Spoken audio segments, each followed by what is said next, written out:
Vous rappelez-vous du temps où accueillir les Jeux olympiques était le summum de l'honneur? C'était le rêve de chaque ville d'être le centre de l'attention mondiale, même si ce n'était que pour quelques semaines. Les villes se bousculaient, prêtes à tout pour avoir la chance d'accueillir le monde entier. La compétition pour remporter l'organisation était féroce, les villes rivalisant d'ingéniosité pour impressionner le Comité international olympique. C'était l'occasion de mettre en valeur leur culture, de stimuler leurs économies et de briller sous les feux de la rampe mondiale. Les entreprises locales prospéraient et l'afflux de touristes apportait un sentiment d'excitation et de prospérité. Les Jeux olympiques étaient bien plus qu'un simple événement sportif. Ils étaient un symbole d'unité internationale et de compétition pacifique. Des athlètes du monde entier se réunissaient, incarnant l'esprit sportif et la camaraderie. Mais ces derniers temps, cette flamme olympique semble vaciller. L'enthousiasme qui entourait autrefois les Jeux s'estompe. De moins en moins de villes souhaitent accueillir ces événements de grande envergure. L'opportunité autrefois convoitée suscite désormais hésitation et doute. Ce qui était autrefois un prix convoité est désormais perçu par beaucoup comme un fardeau potentiel, un gouffre financier et un cauchemar logistique. Alors, que s'est-il passé? Comment en sommes-nous arrivés là? Pourquoi les villes ne sont-elles plus amoureuses des Jeux olympiques? Les raisons sont multiples et complexes. La réponse, mes amis, est compliquée, mais elle se résume à ceci. Les coûts d'organisation ont explosé, les risques se sont multipliés et les avantages ne sont plus aussi évidents qu'auparavant. Et le public n'est plus convaincu que cela en vaille la peine. La pression financière exercée sur les villes hôtes a entraîné une grogne et des protestations croissantes de la part du public. Dans les prochaines sections, nous allons décortiquer les raisons de ce changement olympique, des coûts exorbitants et des éléphants blancs que sont les stades aux manifestations publiques et aux préoccupations environnementales. Et la recherche d'un site olympique permanent. Un site unique et permanent pourrait-il être la solution à ces problèmes croissants? Accrochez-vous, car les choses sont sur le point de devenir sérieuses. Nous allons plonger au cœur du sujet en explorant le passé, le présent et l'avenir des Jeux olympiques. Parlons argent, voulez-vous? C'est un sujet qui est souvent négligé lorsque l'excitation des Jeux olympiques est à son comble. Parce que lorsqu'il s'agit des Jeux olympiques, les chiffres sont vraiment ahurissants.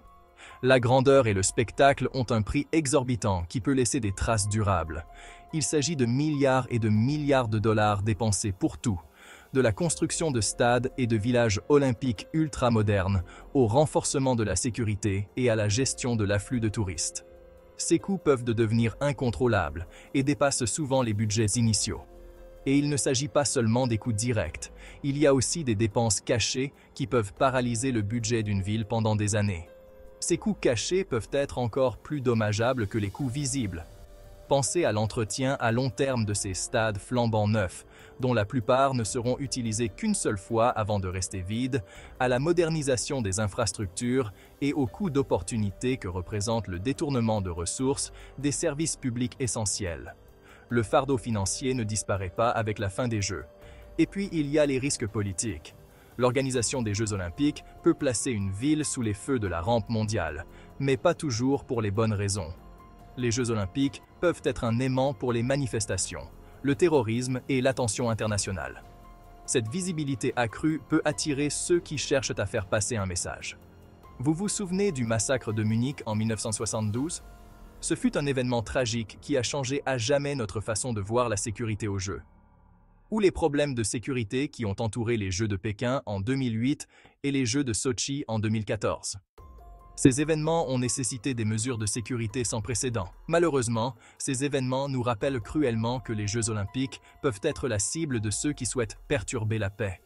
La menace de la violence plane sur chaque édition des Jeux olympiques. Et n'oublions pas le risque de catastrophes naturelles, de pandémies ou d'autres événements imprévus qui peuvent faire dérailler les Jeux les mieux planifiés. Ces risques ajoutent une couche supplémentaire de complexité et de coûts. La pandémie de Covid-19 a entraîné le report des Jeux olympiques de Tokyo de 2020, bouleversant l'ensemble de l'événement et ajoutant des milliards à la facture finale. Les défis financiers et logistiques étaient immenses. Les Jeux olympiques sont un pari et les villes se rendent de plus en plus compte que les chances de gagner ne sont pas de leur côté. le rêve d'accueillir les Jeux peut rapidement se transformer en cauchemar financier. Maintenant, avant que vous ne pensiez que les Jeux olympiques sont maudits, revenons en 1984.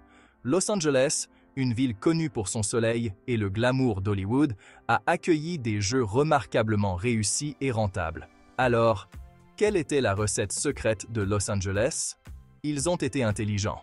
Au lieu de construire de nouvelles infrastructures coûteuses, ils ont principalement utilisé les infrastructures existantes, notamment les dortoirs universitaires, pour loger les athlètes. Ils ont également conclu des accords de sponsoring lucratifs, prouvant ainsi que les Jeux pouvaient effectivement rapporter de l'argent. Les Jeux olympiques de Los Angeles ont été une lueur d'espoir, démontrant qu'il était possible d'organiser des Jeux financièrement responsables et extrêmement populaires.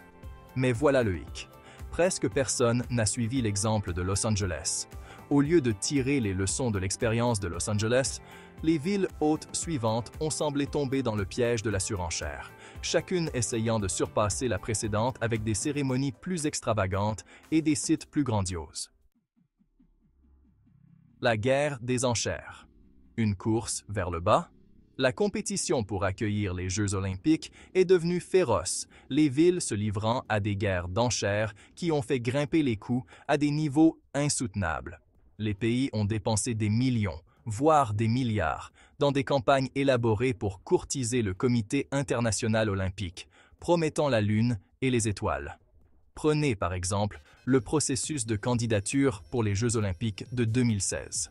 Le coût estimé de la seule candidature de Chicago était de 100 millions de dollars. Tokyo, le vainqueur final, aurait dépensé plus de 150 millions de dollars pour sa candidature.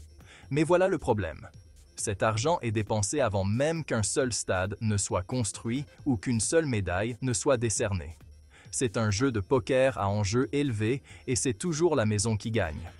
Même les villes qui perdent l'enchère finissent par débourser des sommes astronomiques, sans rien d'autre à montrer qu'une pile de brochures sur papier glacé et une montagne de dettes. Cette frénésie d'enchères crée une structure d'incitation perverse où les villes sont encouragées à faire des promesses excessives et à dépenser sans compter, sachant pertinemment qu'elles ne récupéreront peut-être jamais leur investissement. Éléphant blanc et stade vide, l'héritage de la dette. L'héritage le plus visible de cette folie dépensière olympique est souvent une collection de sites sportifs sous-utilisés ou complètement abandonnés.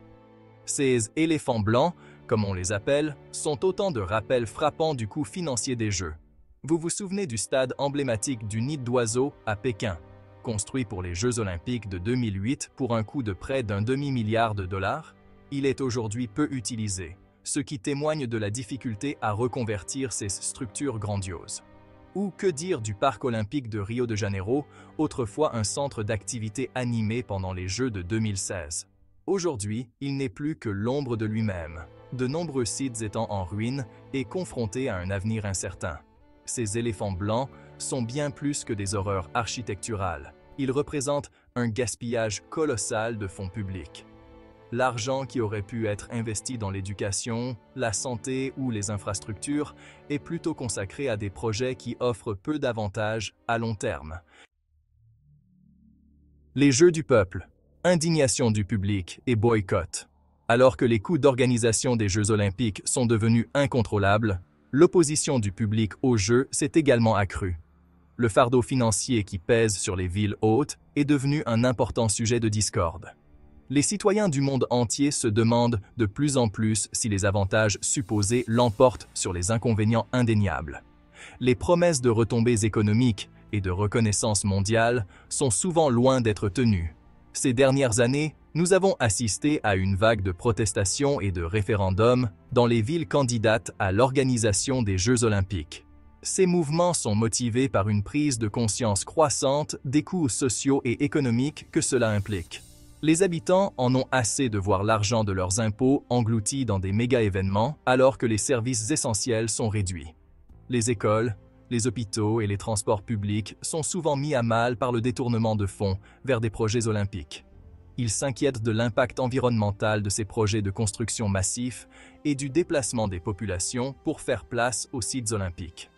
La dégradation de l'environnement à long terme est une préoccupation majeure. Le processus de candidature aux Jeux olympiques d'été de 2024 a été un excellent exemple de ce mouvement de rejet croissant. L'attention intense des médias et le débat public ont mis en évidence l'évolution des mentalités à l'égard des Jeux.